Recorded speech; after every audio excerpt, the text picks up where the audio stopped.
Alrighty, ladies and gentlemen, we're about to get started on what will be a very special disqualification show. As you can see, we have the race running in the background. We're doing something a little different this time around.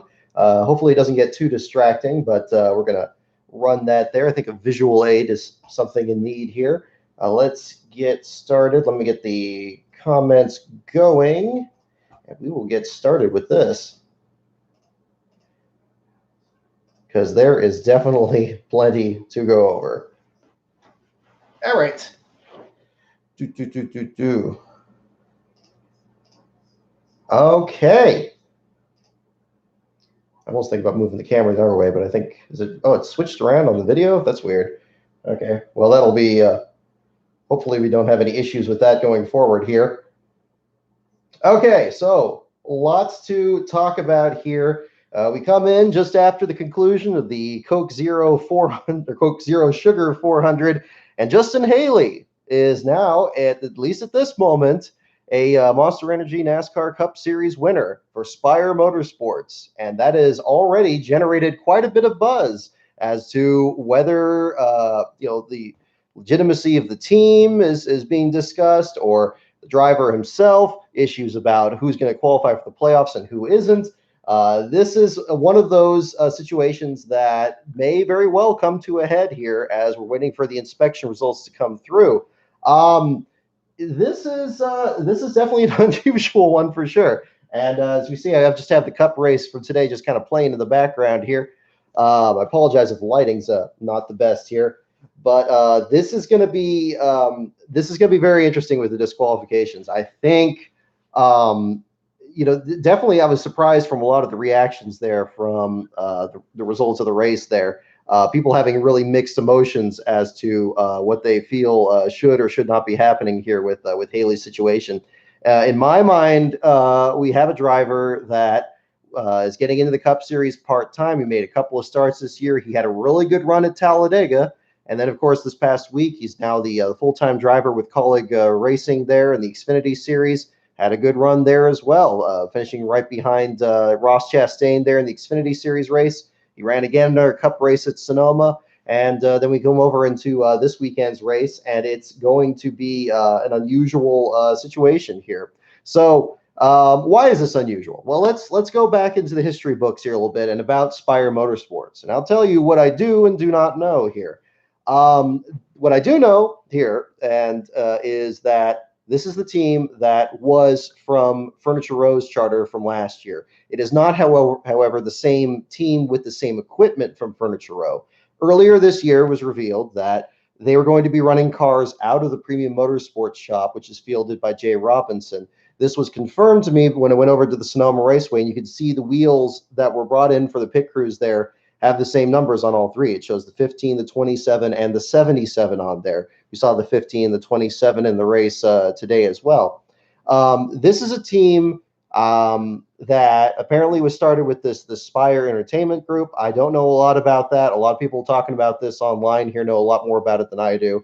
But they acquired the charter, and as was talked about in here, rather than them handing it off to somebody else or perhaps selling it to somebody else, decided to start a new team of their own.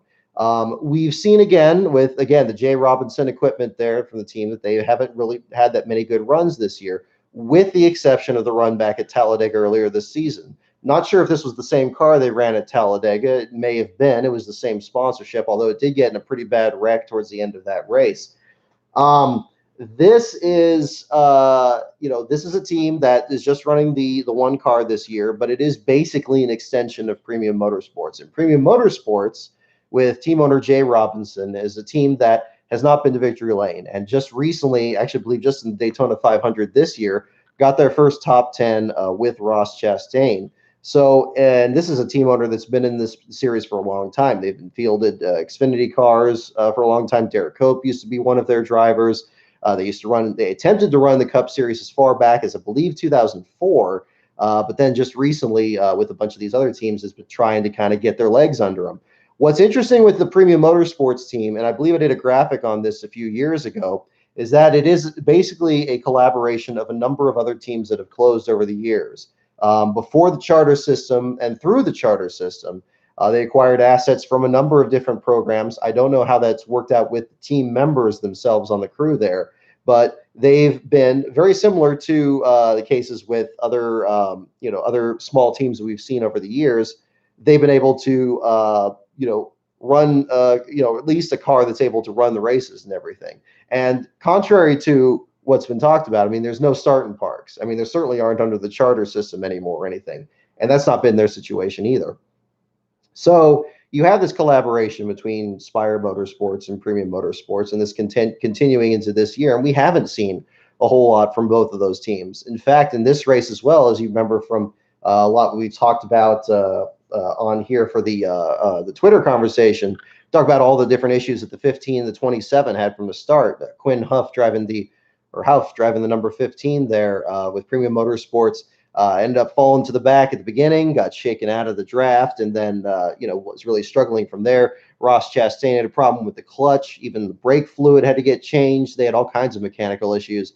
And then you had the number 77 car, which wasn't really contending for the lead as well as he had at Talladega, but was, with the right place, the right time. I believe somebody pointed out he was 27th at the time the big wreck happened on the in the turn one there. So we are now in a situation here where, again, we have a team that hasn't won before. We have a driver that hasn't won a Cup Series race before, only his third start. So he'd be in a very similar situation to Kevin Harvick and Jamie McMurray in that regard, and winning very early in their career. First-time winner at Daytona. We talk about the July race in particular. We go back to 1985, just had the anniversary of Greg Sachs' only win. That was in a research and development car for Dyegard.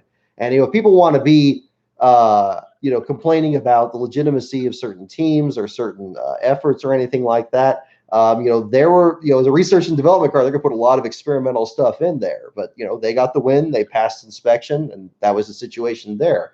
I'm sure that there are probably some that maybe think that it's going to be another Greg Sachs situation. Are they going to actually look at this car and are they going to find a way to take him out of the win? I think that there are some that are thinking that. I mean, that thought has entered my mind, certainly with William Byron being the second place finisher from the race today unofficially, and a driver that is also very much in a position where he is trying to get into the playoffs, and versus Justin Haley, who is declared for Xfinity Series points and, is not going to be in the playoffs. We actually raised an interesting issue here in the closing stages of this race, talking about the issues between whether the team qualifies for the playoffs or the driver. My understanding is that it's the driver. I don't believe that it's with the team, because if it were, then Ross Chastain wouldn't have had to win another race, after the maybe that would have worked for winning at Kansas earlier this year, the Truck Series. Although he didn't declare for points, the team still won and the team still got points. So that would have put them in automatically, but clearly that wasn't the case. So I do believe that, it's the driver that passes it in there. I hope that's not an issue. I am considering that with playing this in the background. Hopefully this doesn't get pulled down. If it does, I'm just thinking about doing something with the background here, but I may abort that here if we're getting any other issues here. So although it is playing backwards, so maybe that won't be a problem, but I'll move a little bit closer into the footage here, but I don't want to lose my footing with this. Issues with the race today and with Justin Haley. I think that we're in a situation here where anything goes, and it was very interesting compared to other past first-time winners and everything, that we have a very different response here. I think I am going to, just for safety's sake, I'm going to back out of this here just for now. I think I don't want to get this taken down, so I will call that here. But by the way, you like the screen here in the background? This is what we've been working on here for a while. This is at the parents' place here. Been working on getting a home theater together here. So this is where we've been watching this today. I'm going to try to do a similar background thing at the place I watch most of the races there, and get some visual aids in the background. But enough about that. This is definitely an interesting set of circumstances here. And again, I don't want to make too much out of this, because it could very well be that hopefully technical inspection goes through. Justin Haley is secured his first win, and then we move on from there. As Haley showed in his interview, he's been in this position before. He's had a situation where He's had had a win taken away from him. Should have won that Xfinity race last year, the below the yellow line thing. Again, snapped him up in that situation. And then we saw a disqualification even from his team there with AJ Allmendinger. We'll get into that race, of course, as well as we talk about that. This is, well, yeah, that's a good question. Yeah. Are they going to start inspection at this point? I mean, I assume I start 90 minutes from when they declare the winner of the race. So hopefully we'll be in a situation there. If it runs longer, we'll play it by ear from there. But again, Justin Haley, Inspire Motorsports. It's a unique situation. And I think perhaps to kind of build on a tweet that I posted earlier, a situation that perhaps NASCAR didn't think they were going to have to deal with, the possibility of a team winning that maybe they would have rather just, flown under the radar here. Again, I don't know a lot about the Spire Group or anything like that. I'm not going to draw any conclusions on that, but just from the response that I'm seeing from a lot of people about, a team that doesn't get a whole lot of attention and, perhaps is, just flying under the radar and then winning a race. Are we going to, was there any politics going on there when they were waiting that long to call that race, when it was clear after postponing the race a day, after running it, through most of this day, after getting the accidents and everything that's set up there? Would we have seen that situation, for example, if Kurt Busch were still leading up front? Probably not. Probably not. In the past, I've been very skeptical of those that have said, well, there's some drivers and teams that NASCAR doesn't want to win. This came up actually during writing the J.D. McDuffie book, actually, that there were issues.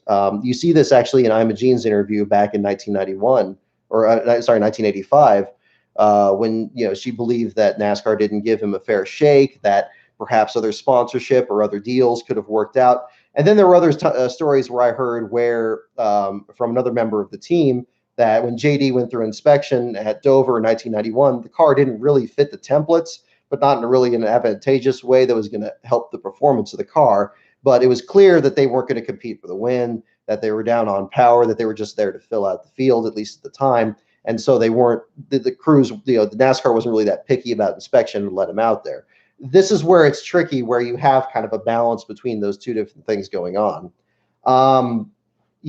But nowadays with this, I mean, again, what was interesting to me and why I posted the tweet there earlier is we have the charter system. The RTA put this in, and one of the things they did was reducing the field size from 43 to 40 cars, having 36 of those 40 spots be guaranteed, and then creating a situation where you would have guaranteed starting spots, 4 open spots. And now we've seen, this race today is one of the few that we've had where there've actually been 40 entrants in the race. It's been very common that we've had very few open teams actually attempt to qualify for these races.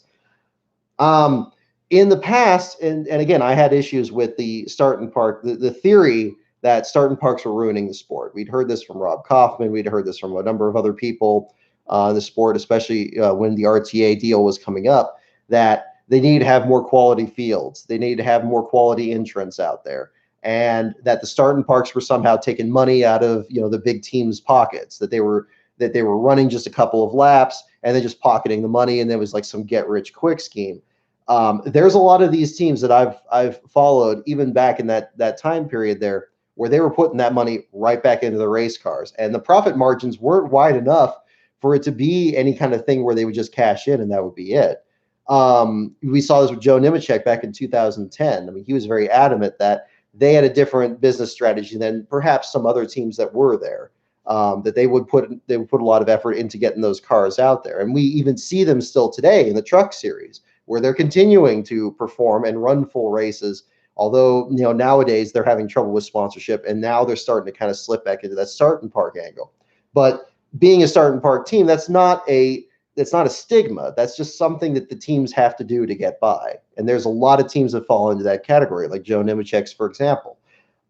There are other teams that have been talked about, like you talk about Prism Motorsports. You talk about Randy Humphrey's efforts in the Cup Series. There have been some speculation about what these teams are here to do or anything. But I am still of the mind that, look, no matter what team gets out there, they still have to qualify for the races. They still have to pass inspection. and if they only can afford to run a couple races, or if they choose to just run a couple of laps or anything like that, that's what they do. It's the very same thing as we have with part-time efforts in the Cup Series today. It's not changed any. So I didn't never saw any problem with really the start and park teams out there. I mean, certainly that was the basis of starting Last Card on Info back in 2009, because that was back when they were really prevalent. But it's definitely, it's definitely different now, and we have this charter system, and I think to a lot of people there was probably a perception that, okay, we've created this charter system, and now, fait accompli, we now have, quality teams out there. Nobody's going to be starting parking. Every team is going to be like, absolutely the very best that they could be, and we're going to just kind of brush these other teams aside because nobody really cares about them anyway. I still haven't heard a legitimate reason why they scaled the fields back from 43 cars to 40, when you still have all these tracks that have spots for 43 cars, when you have room in the garage area for 43 cars, and all this other stuff since then. It's not a tried and true number. Of course, they used to have shorter fields further back in the sports history, and they used to have even bigger fields back in the sports history. But there wasn't really a clear reason why that had to happen. And then but then they created the charter system. We have 36 drivers that are locked in. We have 36 teams that are locked in. And the theory being that if you have teams that are locked in, then sponsors would be more eager to jump on board these cars, because then they'd say, okay, well, the sponsor is going to sign with this team because they know they're going to get attention. They know they're going to be out there, and they know they're going to, actually get seen on television, or, at the track or anything like that. But then there's problems with that. We still see cars come out there, even chartered entries, that don't have full sponsorship. We still see teams like Roush Fenway Racing, like Richard Childress Racing, that don't have full sponsorship beyond their existing backers. When they'll try to cover it up by when they have like a Chevrolet backing on, like, a Richard Childress car, or a Ford backing. We've seen with Ricky Stenhouse a number of times in the past. They'll try to cover that up, but it's not like they have a sponsor outside the sport that they're bringing into it. So and we have seen a number of teams that were awarded charters that have shut down. Spire Motorsports is a perfect example of that. Who would have thought a few years ago that Furniture Row Racing, that would win the championship with Martin Truex, that had been on the ascendancy for a number of years? Yes, we all try to sound like we're not surprised because they were based in Denver, and that was always going to be something that they'd have to overcome, and eventually the money wasn't going to work out. No, I don't remember hearing that in the build-up to them winning the championship. I don't remember hearing that when Martin Truex was lighting it up out there and doing it, and when very nearly won the championship again last year. The charter system has failed in its effort to protect these teams. It has failed to attract sufficient sponsorship for these teams. And we now have created this marketplace where starting spots are bought and sold. And it's absurd because, on the one hand, in the history of the sport, there have been teams that have closed up and their assets have been bought and sold themselves. The assets have been bought up, and who knows what they're going to do with it there. JD McDuffie was no exception to this. Even in the years up to his final race, he was acquiring assets from other teams. The car that he ran his last race in at Watkins Glen contained parts from various other teams. The chassis was a Pontiac chassis that was put together by the Childress effort. This was an amalgam of different things. So it shouldn't come to any surprise that that teams are acquiring other assets there. But the challenge now is that now we have people actually buying spots, the buying and selling of positions, and that's very different from just running cars out there. And you can look at the Spire Motorsports thing, and again, we've seen this from their Twitter account and from everything else, that they're basically an extension of Premium Motorsports and the Jay Robinson effort. Again, no problem with that.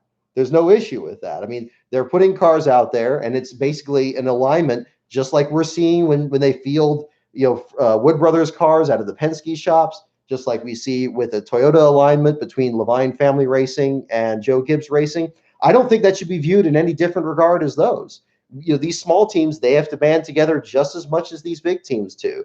What my issue is when that is treated so negatively, when people just view this as like, okay, we used to have start and parks, and that was an issue, and now we have these teams that are out there and they're running the full schedule, but but not necessarily as a fully competitive team. Well, I mean, not every combination of efforts is going to be an automatically competitive team. But any team that's out there and any driver that's out there in this era or in the past era, they will know that if they are starting the race, they have a chance to win. And this very scenario should have been known at the very beginning. If NASCAR had any misgivings about a conflict of interest, about who they invested this, who acquired this charter, about who started this team, about how they were operating it, then they would have had the final say in approving that charter or not. They can't just hold up their hands and just let things govern themselves. They can't pretend that they're not the governing body of the sport. So it was very frustrating to see what was going on with the Justin Haley situation, in spite of the fact that the weather was deteriorating and everything there. At this point, absent any other information, I don't like putting the tinfoil hat on, but that did reek a little bit there. And I don't know what the situation is there and what's going on with inspections with the cars and everything. It could very well be that Justin Haley's car goes through inspection at the end of this time, if it's an hour, if it's the typical time period for the inspection, or if it's longer and nothing else changes and it just moves right along, or and then we just don't hear anything more about it. Maybe the way that NASCAR is perceiving Spire Motorsports, they don't treat them like any other team. But it is suspicious, and I think until we get more information on it, I think it's worth considering the option that maybe something political was going on there behind the scenes. Again, but I don't want to say out and out that something was, but I think it's something that everybody's talking about right now, and I think it's something, and it's something certainly while we're waiting for the technical inspection results to come out, and since a fully chartered, fully backed, fully sponsored car with William Byron was in second place, and the potential of him winning his first race was in there. I think it's something that we have to consider. So, is that going to be the situation? I don't know, and it's an unusual situation with this, but this is what's going on right now. So, we're again waiting for the inspection results. We're about a third of the way through at least the initial estimate as to how much longer the inspection is going to be. But in the meantime, hopefully, we're going to be in a situation here where Justin Haley's approved for his Cup Series win, and Spire Motorsports is a winner. But I know it's a complication, perhaps, from NASCAR. I know it's certainly going to be a challenge in the media about how to promote this, because on the one hand, you have a first-time winner, but that first-time winner is not going to be in the playoffs because he declared for another series points. And since it follows the driver and not the team, we know that Spire Motorsports isn't going to be in the points. But we have a situation where they've won Daytona and they couldn't keep the race going. They were well past the stage 2. The rules stated that once rain stopped it, and it was clear it wasn't going to stop, and they tried it as best they could with the lightning strikes in the area. They had all these other rules that were in place. He's the winner of the race. And what does that mean going forward? I'm almost reminded in a sense of what happened back in 2011 when Trevor Bayne won the Daytona 500. But he hadn't. I mean, if I remember correctly, did he declare for Cup Series points that year? I don't think he did. But the thought was that he was going to go back out there and run some more races again. Bayne at the time, very similar to with Justin Haley here, had just made, I believe, what was it? Just one other start at Texas the year before, and he got like a top 20 in that. Yeah, Texas in 2010. He got a 17th place finish. My goodness. Very similar to Justin Haley. A situation there where he won the Daytona 500. And yes, I'm seeing on here he didn't get any points. So, yeah, he didn't declare for points. I believe it was the Xfinity Series back then in 2011. I think so. He was with them. But you had a situation where, yes, he was 11th in Xfinity points that year. So that was the deal there with him in the 21 car. That was a very different situation. Of course, the race went the full distance. You didn't have the issue of weather in the area. This is before stage racing. This is before the charter system. And of course, it's the Daytona 500 versus the July race. Several differences. But also driving for an established team. I mean, the Wood brothers. I remember in the build-up to that race weekend, putting together a video promoting that race, and I was worried I was putting too many Wood brothers clips in there. Turned out it was timely for that because he ended up winning the race there. That wasn't going to be that wasn't going to be a situation where he was going to be put into the playoffs or anything like that, or the chase back then. And a different set of circumstances there. But again, Justin Haley's situation, hopefully, after we hear back from inspection here, the car passes inspection and is treated just like Trevor Bayne's win, that it was a driver that wasn't necessarily eligible for points, but drove for an underfunded team and won the race and all that. So, hopefully that's a situation. But again, we don't know. And again, if he is disqualified from the race, it's very possible that's not political either. But it's very clear from the charter system and from what has been introduced into the sport that there is kind of a tier system that is in place. There's certainly a tier system between the chartered teams and the open teams that's already existed. You watch the starts of some of these races and you see teams at the back of the field just kind of lay back and, settle the race amongst themselves further back. But there's also apparently, and this didn't seem that clear to me until this race here, I guess there's a difference in how you handle your charter or how you approach your team within the chartered system.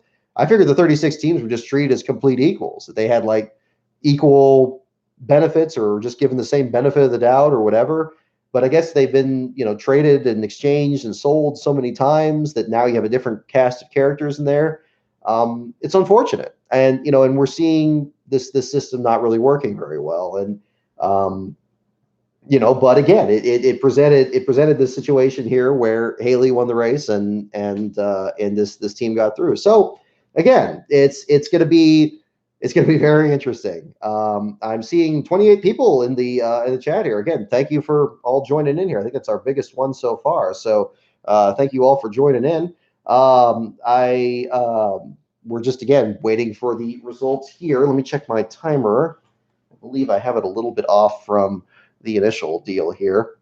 Okay, so we are about 40 minutes into the wait, at least from when they called the victory for Justin Haley. I started the timer not long after that, and we're still going to be waiting to see everything else. So in the meantime, I think we've bludgeoned that pretty good here. In the meantime, let's go further back into everything else in the race results here.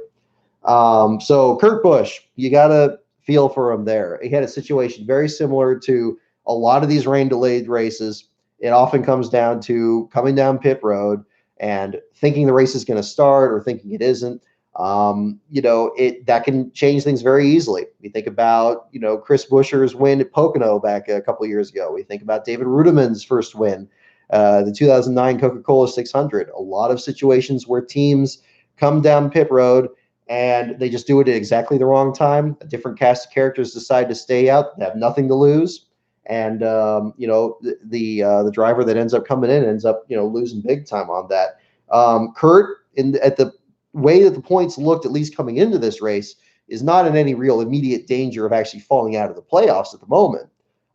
He's right up there with Kevin Harvick there amongst the drivers without a win this year in points. He's stayed up there ever since his strong start to the season after recovering from a spin in the Daytona 500. Unofficially showing him in the 10th spot. Less discussed, but also I really appreciated seeing this in the broadcast here, was Landon Castle getting up there and being right with him there, ahead of even Justin Haley. Before he also came down pit road, he's unofficially shown in the 11th spot. Fantastic run regardless, though, for Starcom Racing and for Derek Cope and for the team out there. Getting in the 11th spot there, is certainly a good showing for them. You look at Ty Dillon getting 4th. I believe that's a career best for him. Corey LaJoie in 6th. The number 32 car, great recovery after what was a kind of a disappointing run after he got some damage from a tire failure in the Daytona 500. Great run for Archie St. Hilaire and those guys over in the 32 team. Dave Marrero always does great paint schemes for him. Let's see. But all these guys right up there. Corey LaJoie. I'm looking up here. I mean, LaJoie, he's had some particularly good runs at Daytona in these last few years. I believe one of the last great runs for BK Racing before they closed their doors was with him that year. Let me look here. Just 74, I believe now. 75 Cup Series starts for LaJoie. Yes, his best finish is 11th, but prior to this race. 11th place finishes for him, tied at Talladega earlier this year, and then the July Daytona race 2 years ago. driving for BK Racing. So, yeah, I mean, a fantastic run for them. His best run in the 32 car, again, the one at Talladega earlier this year, and a first top 10 finish for him. So, great run for him. Matt Tifft, top 10 finish for him, the first of his career, ninth place on that. Fantastic for him, the 36 team. Had the good fortune of talking with him briefly after Sonoma a couple weeks ago. Seems like a really good kid out there. And, Front Row Motorsports, always one to watch on the super speedways. 36 car having a really good showing out there. Now they've expanded from 2 cars back to 3 again. Matt DiBenedetto didn't quite have the dominant run that he had in the Daytona 500. In fact, it's showing him just leading just 1 lap this year after dominating most of the first portion of the race. Managed to finish the race with the car with all fenders on it. Just barely got through the pileup. Unofficially in the 8th spot there. So another 2 top 10 finishes in 3 races for Matt DiBenedetto is a great effort for him and the 95 team.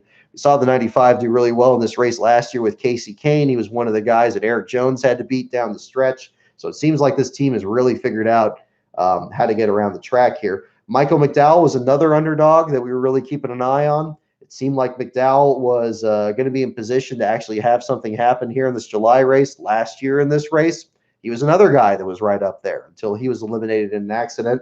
Unofficially in the 13th spot, 1 spot ahead of Kyle Busch after Busch suffered damage in that accident there towards the end of the race. J.J. Yaley gets new sponsorship on the number 52 car from Rick Ware's team. They had a new look to that car here the last couple of weeks. Yaley gets 12th place finish. Yaley, I believe his career best finish was also in a rain-shortened race. I believe it was the one when Joey Logano got his first win back in 2009. Let me confirm that. Let's see.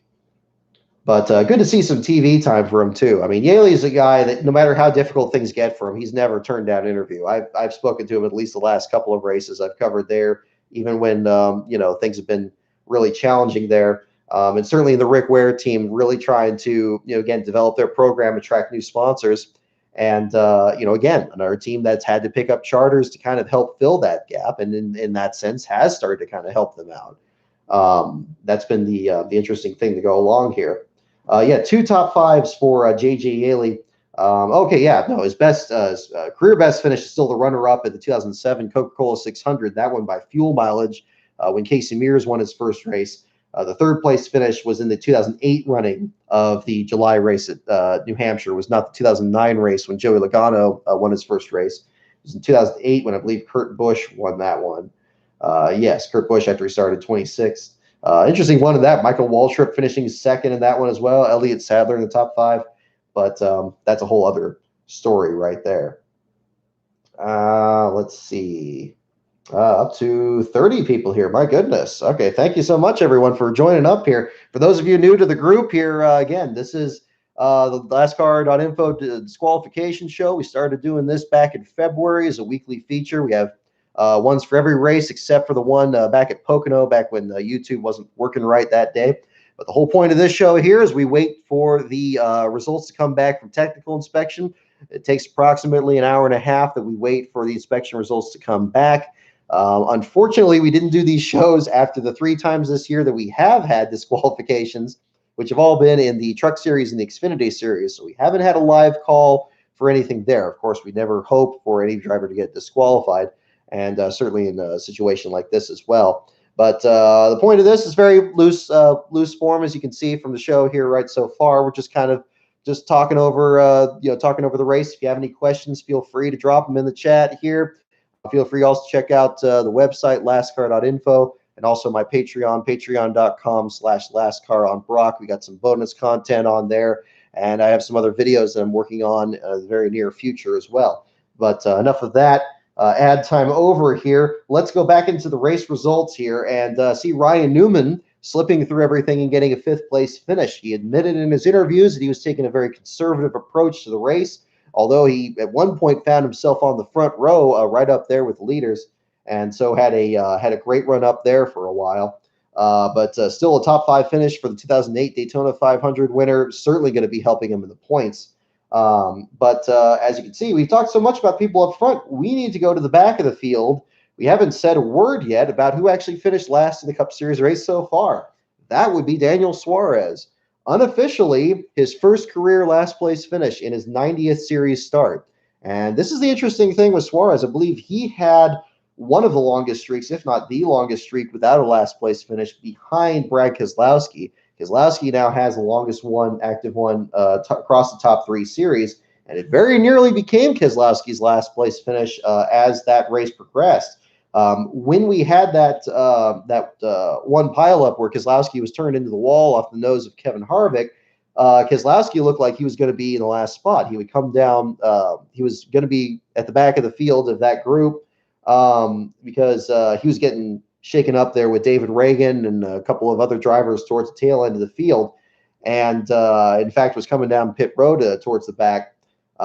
Suarez coming into to pit road shortly after. Up until that point, it seemed that last place was going to go uncontested to Quinn Houff in the number 15 car. He had dropped out of the line at the very beginning of the race, lost a lap at the beginning, was running completely by himself. Again, we mentioned earlier the mechanical issues suffered by both the 15 and the 27 in the first part of this race. But Suarez, again, through the first part of this year, the Xfinity Series champion from a couple of years ago, has been very good at staying out of trouble, at least early in the races here. And in fact, extending into this one as well. His 83 laps completed are now the fourth most laps completed of a last place finisher in the Cup July race at Daytona. As I did on an infographic earlier this week, typically the first 9 laps is when you're going to see a driver fall out of this race. So very unusual to have such low attrition here. I know it felt like a crash fest watching it live, and there's a lot of crazy stuff happening after it. But, still a very unusual situation there, and a first last place finish for him. The thing I thought was really interesting about that, however, was, as I mentioned, Suarez wasn't really classified last after that accident occurred. It was originally between Keselowski and David Reagan, but both Keselowski and Reagan came back out there to, gain a couple of spots there at the end of the race, and ultimately they did. Keselowski classified 39th, and David Reagan in the 38th spot. You would wonder what that matters anymore, because one of the changes that the charter system created was that the entire bottom 5 finishers only earn 1 point each. So there's no real incentive to actually gain 1 or 2 spots, as it used to be back when people fix the cars in the garage area and send them back out there. But I'm the only guess I can have, and again, it is just a guess, it must be some difference in the purse distribution, especially since they're running against other chartered cars in the back of the field. There must be some financial incentive enough to gain 1 spot or 2 spots that it's worth it to do that if it's at all possible. It's interesting because this is one of the first examples I could see of it actually happening, much less in a plate race where crash damage is typically going to just completely eliminate you from the race and you're just going to be just toast. This was highly unusual. I believe it was Jim Utter that posted that Keselowski was actually running around the track below the yellow line, not trying to advance his position, of course, penalty-wise, but just running an extra lap or 2 there just to gain the spots there. And again, ultimately did. He had a 2-lap gap on Suarez, and David Reagan had a 1-lap gap on Keselowski before they ultimately fell out of the race. Unfortunately, when the race didn't get restarted, Houff couldn't jump any higher than the 37th spot. But I can't help but wonder if Keselowski or Reagan or these other drivers or teams are aware of their statistic that Keselowski, again, has not finished last in his Cup career and perhaps was avoiding it and at all costs. I mean, I try to, again, it's much like the issue with start and park teams or anything like that. We don't, have any partiality there about who we write about. If it's going to be an article about, Suarez, it's going to be about Suarez. If it was about Dale Jr. a couple of years ago, it's going to be about Jr. And it's, last happens. That'd probably be our slogan, actually. But this is just one of those things. And if it's just a matter of pride and they're able to keep going out there, I mean, more power to them. That's one of the things I miss about them not being able to fix the cars and go back out there. I think that was one thing that there always seems to be that little swell of applause from the crowd when a driver gets back out there after wrecking their car and just trying to get the thing out there to get the very best position they could. I mean, heck, Dale Earnhardt made that famous in the 1997 Daytona 500 after flipping the car. They wouldn't even let Joe Nemechek do that years later at the Nashville track. So it's a different situation there. Let me see. I have Corey LaJoie's stats pulled up here. I want to also check some of the other information here. But wow, 32 people. Goodness me. Thank you again, everyone, for joining in here. Let's see here. Anything else here on the results? Completely lost my train of thought here. Yes, the exchange for last place between Suarez. It really got big-footed there ultimately. And one thing I just put into the article, and you'll see this when the article gets posted later tonight, this is actually the first last place finish, unless anything happens in disqualification, for the number 41 team from Stewart-Haas Racing. The previous last place finishes, I believe the most recent one for the number 41 was back when he was Chip Ganassi's number in 2008. Reed Sorensen was last in the Aaron's 499 at Talladega that year. And it hasn't finished last in this race since 2005, also by the Ganassi team back when Casey Mears was driving it. And that was a race, interestingly enough, that also had severe problems with rain and ran well late into the night, much like we had with the Friday race for the Xfinity Series. So definitely a rarity for the number 41. We're going to have some other statistics there in the article. It's going to be posted later tonight. Again, lastcar.info is the website. So we'll have some more information on that. Looking further back, it's unfortunate some of these guys couldn't quite recover from the difficulties they had. Parker Kligerman ended up losing 6 laps after getting stuck in the grass there during that big pileup at the end. He ends up only 31st at the finish. He was fighting for a top 20 through the first part of the race there. Unfortunate that didn't turn out. Meanwhile, Joey Gase with a 27th place finish in the third Rick Ware car, the number 53 car, had a very sharp-looking car. He started last in the race, the 40-car field there, but was able to shuffle back up through the field a few more spots.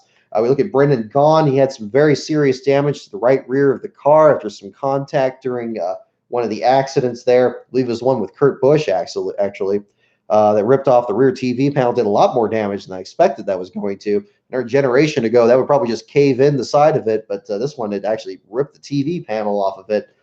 Still ends up the first car 1 lap down in the 19th spot. Unfortunately, didn't get a chance to get the lucky dog there with the race restarting. Bubba Wallace also seemed like he was getting right in the middle of the action there. He was challenging for a top 10, even the top 5 there for a little bit before the pileup occurred. Had some damage to the right front fender, ultimately finishes unofficially in the 15th spot. Paul Menard was very impressive, briefly took the lead there at one point. The number 21, we forget, back in the Clash, he had the best car in the field and looked like he was going to be cruising to that victory until contact from Jimmy Johnson triggered another big pileup in that one, and Johnson took what's been basically his only victory, though an exhibition race victory earlier this year. But again, looking at a lot of the rest of the results here, again, Haley is just the tip of the iceberg here in terms of great runs for the small teams. Again, Ty Dillon, even though that's a chartered team, an underfunded effort there. Good to see Germain Racing get back in the mix. Corey LaJoie, Matt DiBenedetto, Matt Tift, Landon Castle, J.J. Haley, and Michael McDowell, all of them in the top 15. Great runs for them. And we'll talk about that also with the Xfinity race because that had no shortage of plenty of goings-on about that as well. So, how much to advertise on the white wall? I got that, Rob. I was thinking if I had prepared this a little better, I probably should have put a big graphic, a big LASCAR graphic or something on there. I just kind of thought of this the last second. It's like, we should probably do something with this. Maybe if I had like some, what? I was thinking maybe I put up some videos or something, maybe some of the videos I did and put those back up there. I'm just worried about auto playing something and then I got my back turned to it and something else is going on in the background, like something out of Monty Python or something. So maybe we'll try something there. We'll do that. But this will be like for occasional races this year. Unfortunately, this won't be a weekly feature, at least not at the moment. But the other headquarters in the White Room, that'll be returning for next week in Kentucky. But I've got some ideas again for that to kind of spice that up as well. Where are we on the count here? We should be getting, I think this looks like about halfway. Okay, we are down to about, 57 minutes into the preliminary wait for inspection results. Let's take another look here at all of this. Let's see, just checking the old Twitter page here or anything. Not seeing anything else on this. I should pull up. Again, I really appreciate it also, again, the fans submitting videos and following what's going on with the inspection queue there. What I usually defer to is, and this was speculated last week during our show for Chicagoland. I do usually wait till I get some of the other media members there at the track there to start reporting back, like Pockris and Gluck and those guys, because usually at that point they'll hear over what happens. For those of you who haven't been in the media center, what will usually happen is if there's any major communications between NASCAR officials and the media, you'll hear it over the speakers in the media center. So they'll announce, like, for example, tire penalties, the length of cautions, pit road penalties, not just tire penalties, but others. And I believe the technical inspection thing is the same situation there. I was out of the Sonoma Raceway when that one got called at the time. Biggest cue for that one actually was when they were disassembling the Room of Doom outside. But hopefully we'll get that information very soon. So those guys are certainly blue chip people there that can provide that information as well. Let's see. Oh yeah, we're gonna get the Xfinity results here and certainly talk about that. A wild Xfinity race. Certainly the growing legend of Ross Chastain is continuing to be a story this year. And this is another one. I mean, again, much like the unofficial winner from today's race, you gotta give a hand to Ross Chastain and also to the colleague racing team there. They said they were going trophy hunting. That was the way that they put it there after the race was actually done. Ross Chastain, your winner of Saturday's race. Justin Haley, your unofficial winner from today in the second spot. Originally was going to be a 1-2-3 sweep of that team.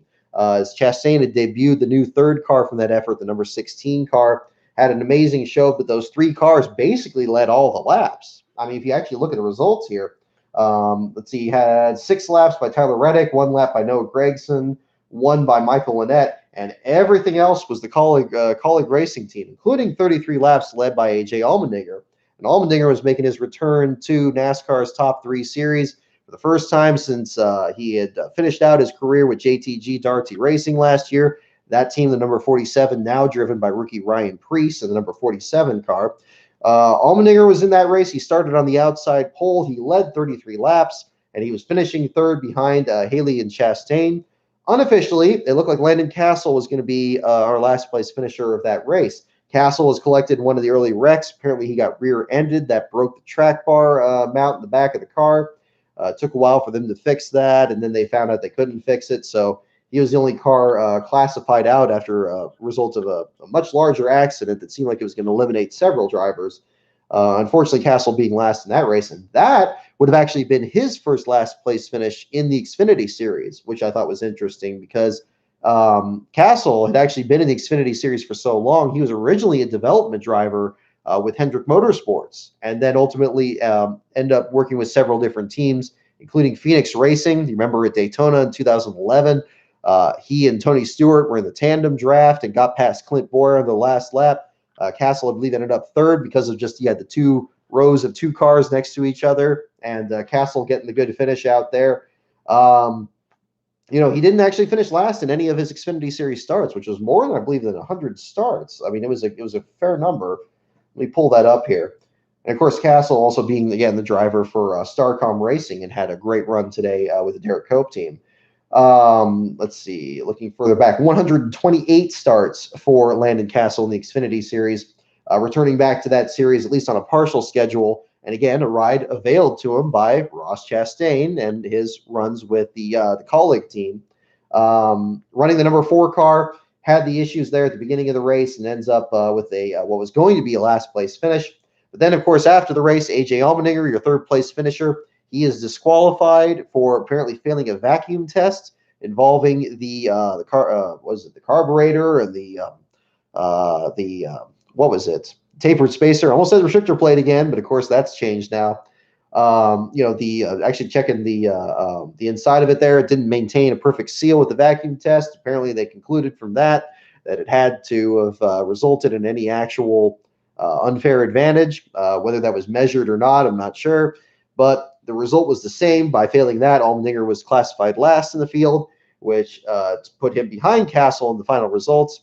And so the article, much like we had with Christopher Bell at Chicagoland and also with Ross Chastain back in the Truck Series race at Iowa, is now the third disqualification, third driver classified last by disqualification.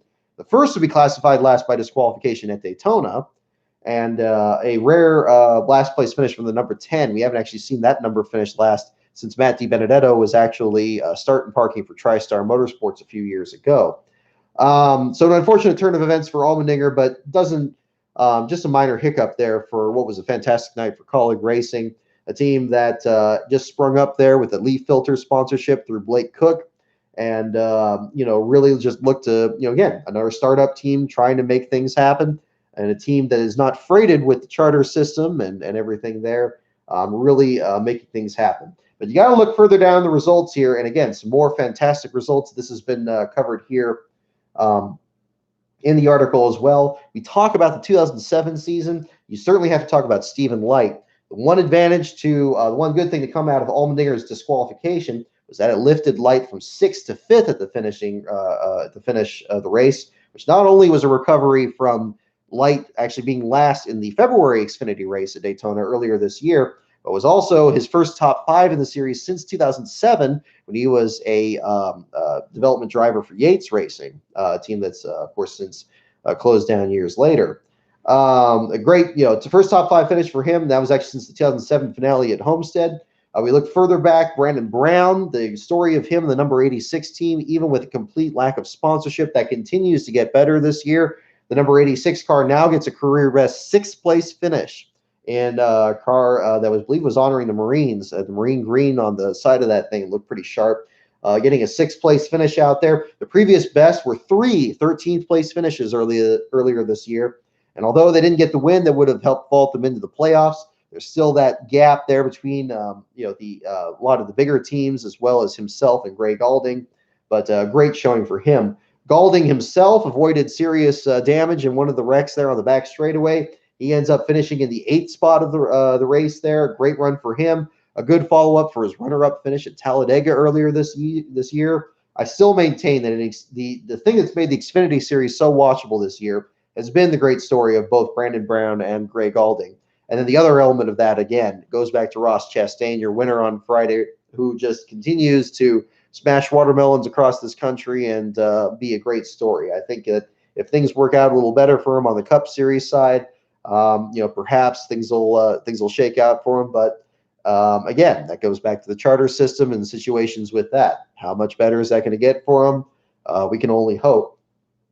Jeremy Clements got his first top 10 finish of the year. He's had really an off season kind of this year in the number 51 car, the Road America winner from a couple of years ago. Good to see him get a good run out there. He started 37th in that race and ends up getting a good finish there. BJ McLeod's team, have to talk about him. Not only was he running in the Cup Series race in the number 51 car, but he had all 3 of his cars finishing consecutive spots, 10th, 11th, and 12th.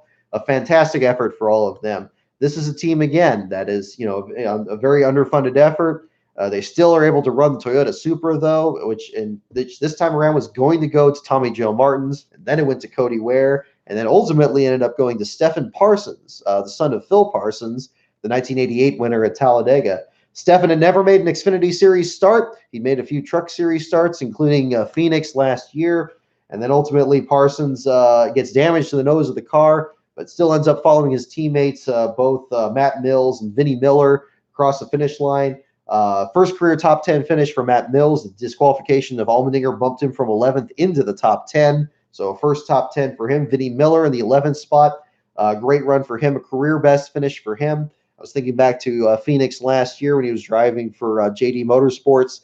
They had a car that ended up going behind the wall. Team didn't give up. And he just did a burnout leaving the garage area. He wanted to get on the track back so quickly. So that never say die attitude has definitely helped him here and getting a great run there. As mentioned in the article, the one that was unfortunately unable to enjoy the same success as everybody else was Timmy Hill. Hill had what I believe was a career run for him at Daytona back on Friday night. Although we had seen him in the top 10 in this exact race the year before, he ends up being in the top 5, even almost challenging for the lead, it seemed, at some point, running a beautiful car, the VSI Racing Overkill Motorsports entry. They hand-painted the front of the car, this like blue patriotic scheme. They did that back at the Motorsports Business Management Shop under Carl Long. They get the car back out there, had a great run out there in that Toyota, but unfortunately gets collected in one of those wrecks, ran in the back of, I believe it was Noah Gragson on the back straightaway. Dislodged the hood of the car. They still ended up finishing the race. but still finished 20th spot, getting a top 20, which is not half bad after all the wrecks that happened. But certainly that car was capable of even more than that. So Hill is another great story this year. I mean, not only that he's getting the very best out of that 66 car. We saw it with the old Benny Parsons throwback Toyota Supra running earlier, or Toyota Camry rather running this year among the other Supras in the Xfinity Series. But also he and his brother Tyler starting their own Truck Series team, the number 56. And for those of you that don't know, the number 56 was actually their father Jerry Hill's number back when he ran a partial Cup Series campaign back in the early 90s. A great bit of history there. It's going to be interesting to see. For those of you that don't know, we're going to be doing some more trackside coverage this year. We did the Sonoma Raceway a couple years ago. Our next schedule that's coming up is going to be over at Mosport in Canada. We're going to head up there. We got Rob. I saw you here in the chat. We're going to be meeting up with you up there, buddy. So we're going to get you up there, and we're going to check out what's going on up north of the border. Do some international last place coverage, and then we're going to follow that up by going over to the Darlington Raceway the following week. In what faculty, we don't know yet. Things with credentials and stuff are very up in the air. Those are both very competitive events. I'll be very happy if we can get credentialed for those, but that's we're going to make a very good pitch at it and try to get in there. If not, we're going to make it work and find a way to get the best coverage that we can get for you out there, following the website and following these streams and everything. An interesting situation there with what we're going to be doing with that as well. If you check out our Patreon, patreon.com/LastCarOnBrock, we're going to have a magnet put on the back of our rental car that's going to have the names of every Patreon member from the day that we announced it a couple weeks ago through the beginning of August. We've gained some new followers this year. Thank you to all of you who have joined on there. And again, we're going to get some more content on there that'll definitely be worth checking out. But in the meantime, we're going to get your names out on there. And then after we get back from the trip, we're going to do a random drawing. And, one of our patrons is going to get that magnet afterwards. So we're going to try some promotions like that to kind of keep the ball rolling on there.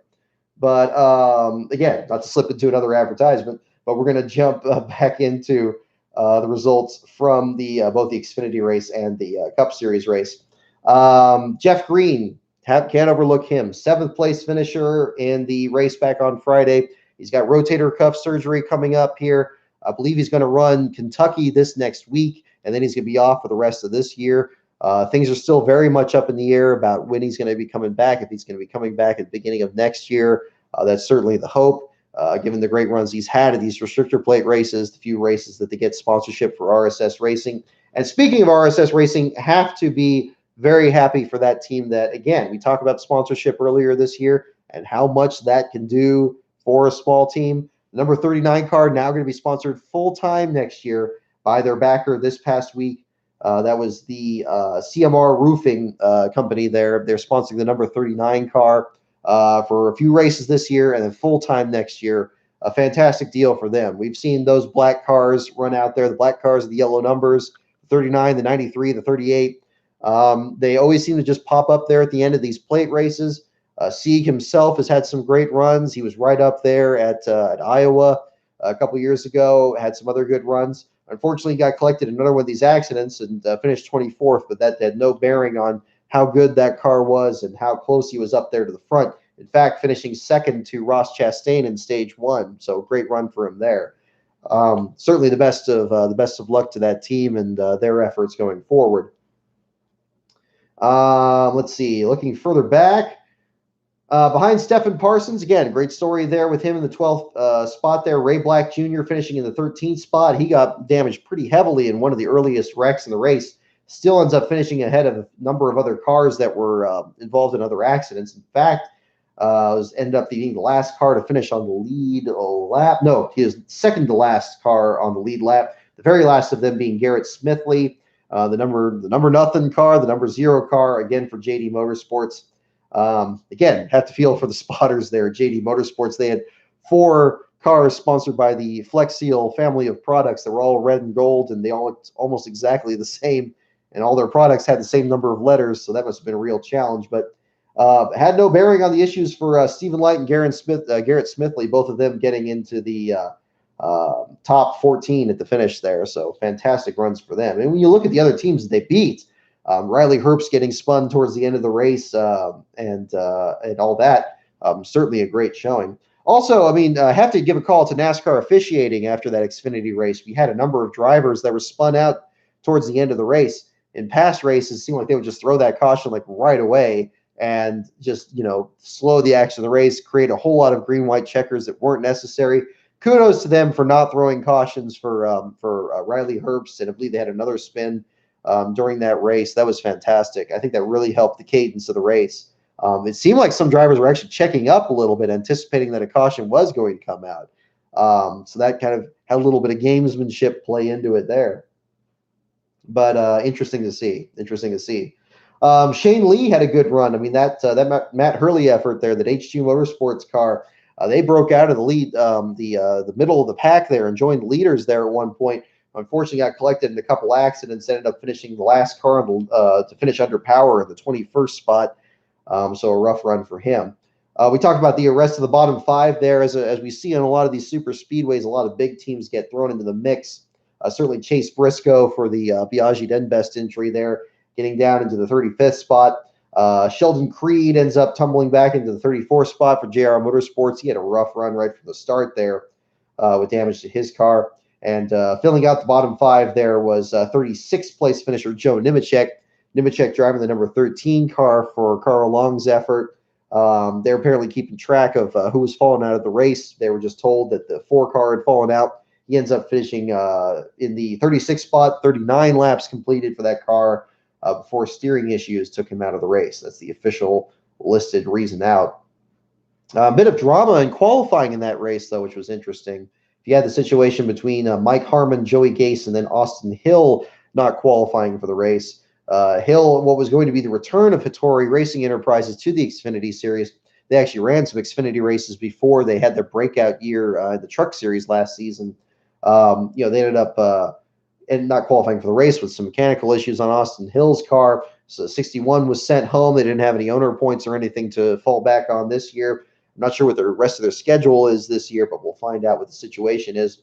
Speaking with the situation, you have to certainly look at Jeffrey Earnhardt's situation with the number 81 car, the IK9.com machine. I know there's been speculations about that sponsorship. It seemed like another one of these sponsors, much like we saw with DC Solar last year and before, that was just suddenly everywhere in a JD Stacy kind of way, sponsoring races, sponsoring cars, advertisements everywhere, logos everywhere, and then suddenly just gone, just disappeared completely.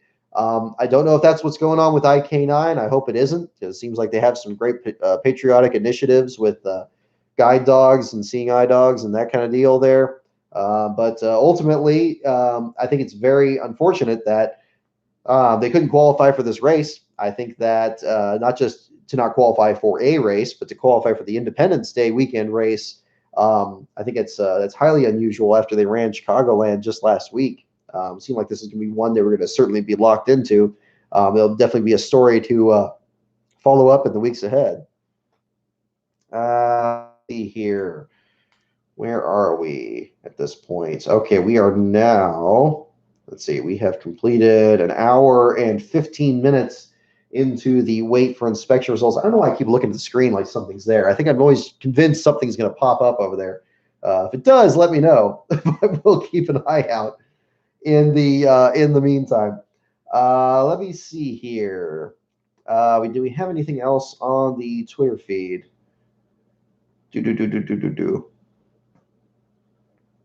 I mean, again, it's, going back to what do we got on this here? Okay, no, that's a different deal there.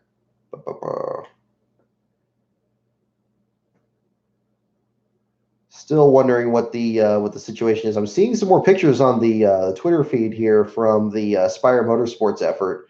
So it looks like it's they're going through the hat dance and everything there at the track. So we'll get some more information on that. I do have unofficial race results still showing Haley as the winner at the moment, which therefore means Daniel Suarez still the last place finisher. Nothing official still yet. Bob Pockros just posted the unofficial results 2 minutes ago. So we have that. Let's see.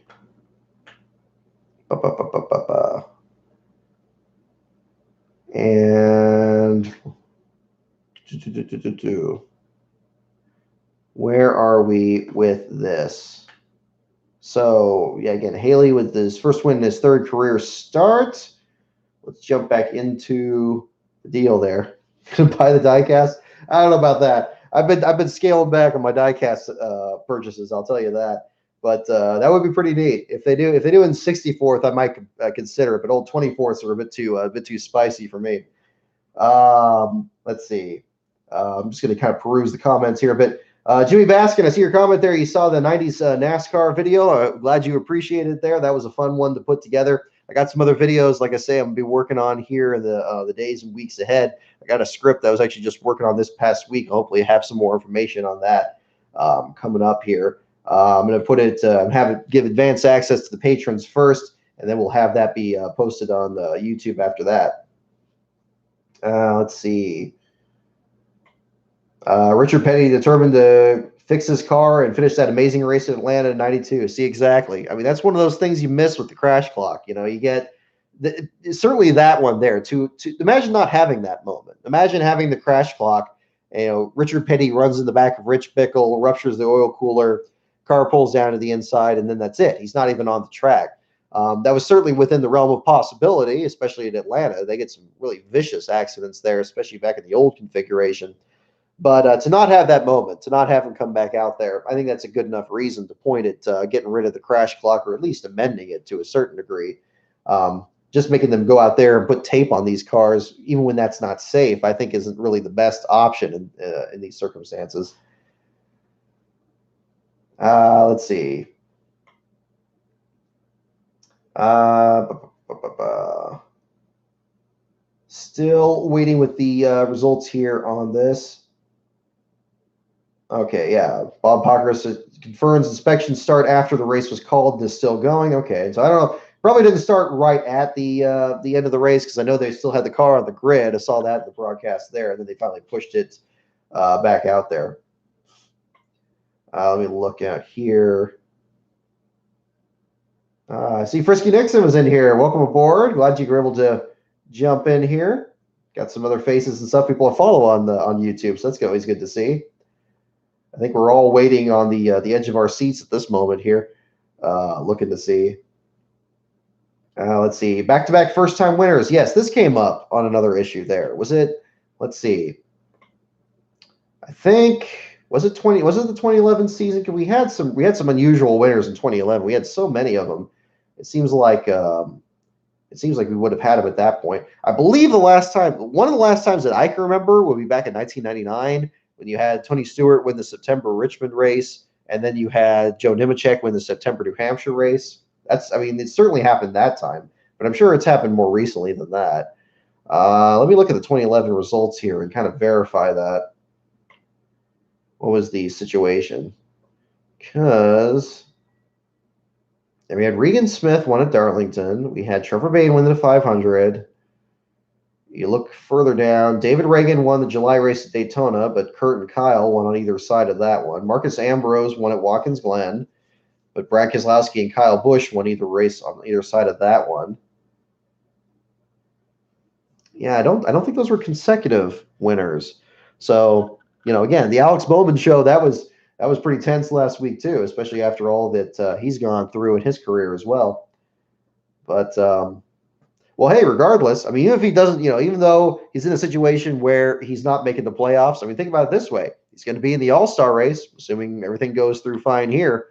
That would certainly be a feather in the cap on that. Is he still going to be with the Spire team, or is something else different going to be coming along? Who knows?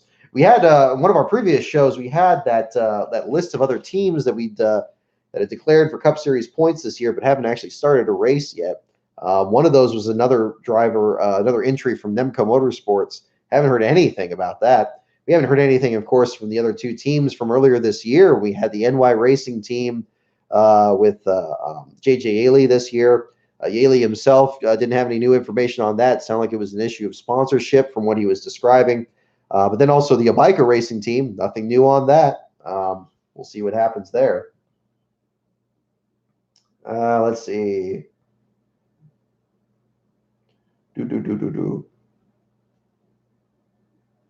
Let's see.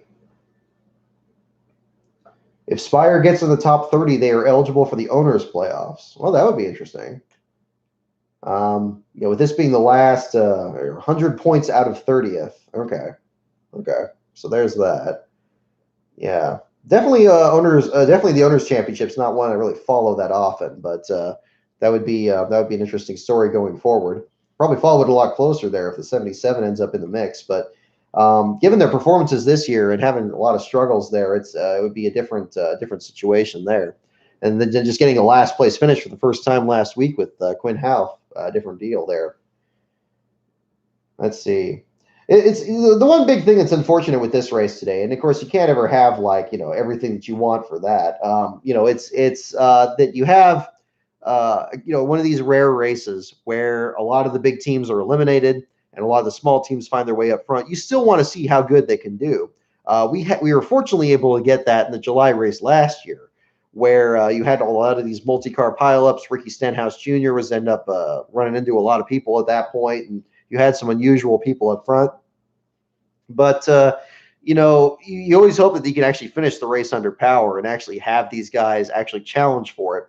But much like the 2014 race, where you had Michael McDowell have a great run, the number 95 car, and you had other teams that were up there as well. They just never got a chance to get back out there again, and that's too bad. Although, as happy as I am for Justin Haley and for the Spire Motorsports team, now they're going to get a lot more attention, and it's going to make the next week or so very interesting, I think, on the media circuit. It's still a shame that we couldn't see how these other guys are going to do. I think Matt DiBenedetto was going to be one of the best cars that was still out there. Stenhouse and Dillon seemed to have the best cars at the beginning of the race till they both got eliminated. So that was a rough deal there. Landon Castle, we'd seen him have some good runs in the 00 before.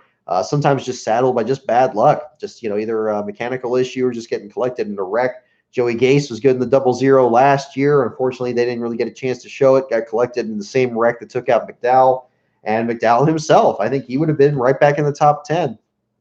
But ifs and buts are always the thing that happened there. So, that's a different situation there.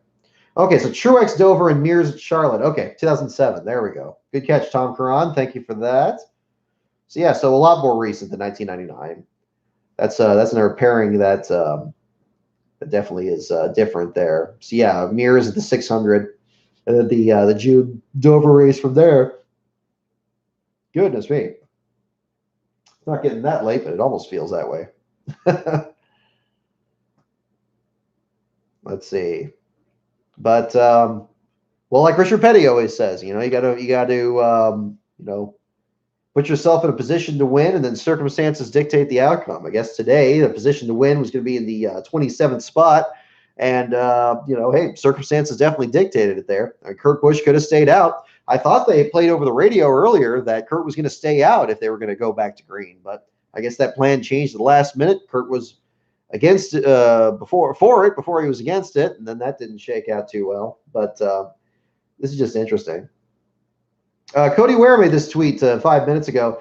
Again, everyone is pissed by the way the race was called, but everyone's complaining about a start and park team winning is just salty. No one time have they parked this year. That's the exact point. You always want to have some surprising winner or some amazing turn of events, but then when it happens, then everybody always wants to split hairs about it. Yeah, it was a rain short race. Yeah, it was a restrictor plate race, and yeah, I was with the Spire Motorsports team that nobody's talked about this year, but he still won the race. So, and at least until we wait for the inspection results, that's the final result. So I'm certainly with Cody on this one. And again, this is the thing, just calling these teams start and parks. I mean, you can out and out ban start and park racing, and people will still stick that label on there like it fits. That's just so unfortunate, I mean, it's these guys are out there, they're fighting just the best they can, and just because they're not household names doesn't mean it's any less of a victory there. But again, still waiting to see the final result on that. Let's see. Let's see how toxic things are getting on Twitter here. There's definitely no shortage of notifications in this one. Jimmy Johnson having less wins than Justin Haley in the last 76 races since Drunk Brian France. Yeah, I mean it's this is one of those kind of things. But yeah, nah. So it's still going to be that deal.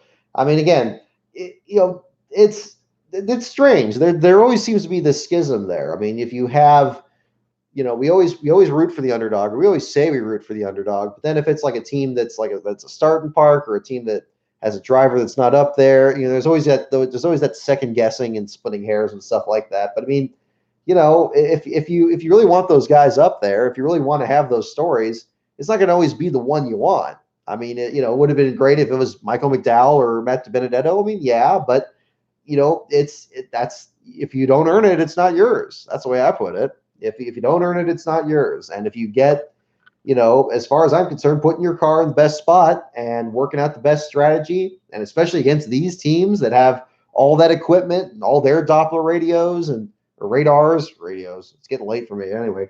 The Doppler radar and listening to the radio and spotters and equipment spot and all that stuff, and they still get outfoxed by this guy. Well, I'd say they earned it.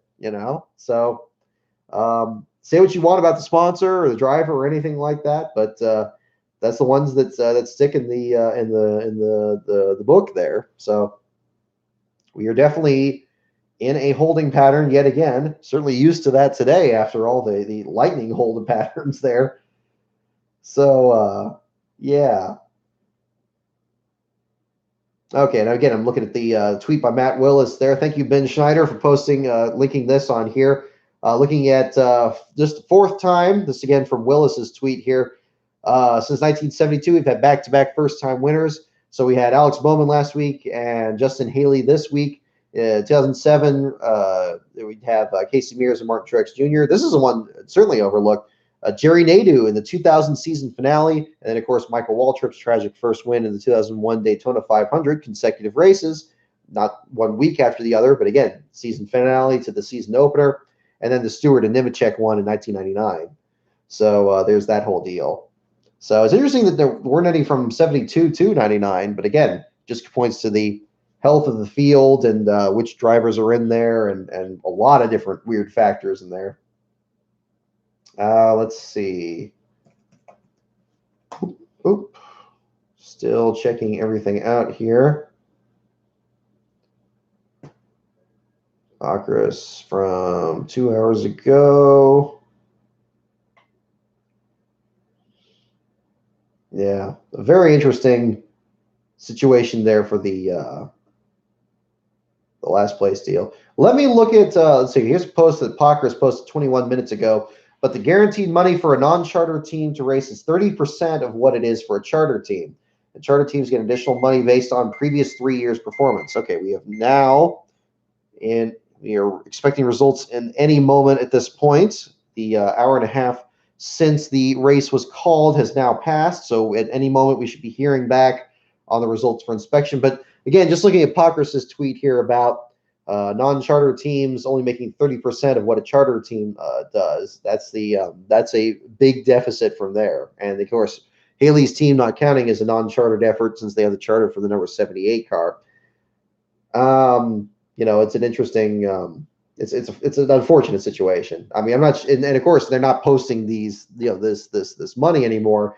Even though it used to be that you still had teams that made more money than people, finishing further ahead for bizarre reasons anyway. So I don't see the point of doing that. But again, this was a decision that was kind of ramrodded through there. Let's see. Boop, boop, boop, boop, boop. We still do not have a call, at least not from Akris's page. The unofficial results is still the most recent tweet. We are still waiting on any word with the number 77 team.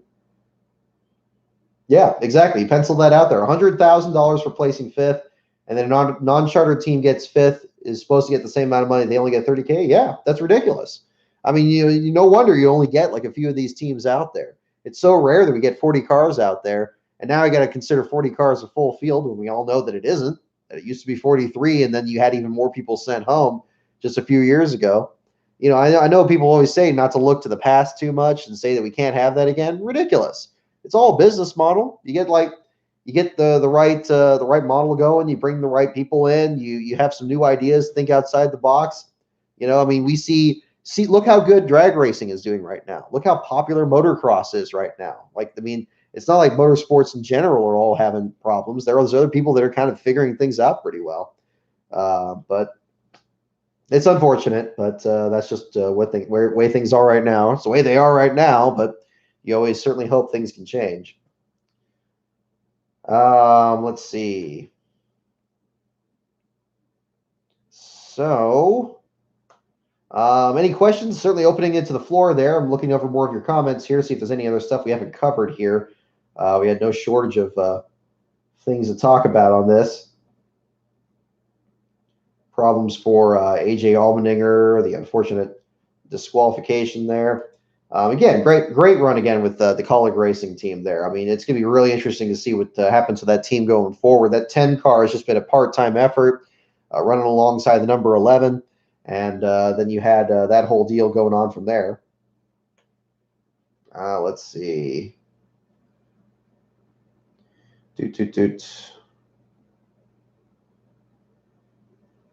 Justin Haley. I mean, you think about winning the race. It was a truck race at Gateway last year. I think it was the one with the GMS Racing. You winning that race, getting the below the line penalty. And actually, I mean, at the time I thought it was ridiculous because come on, I mean, the first car across the line.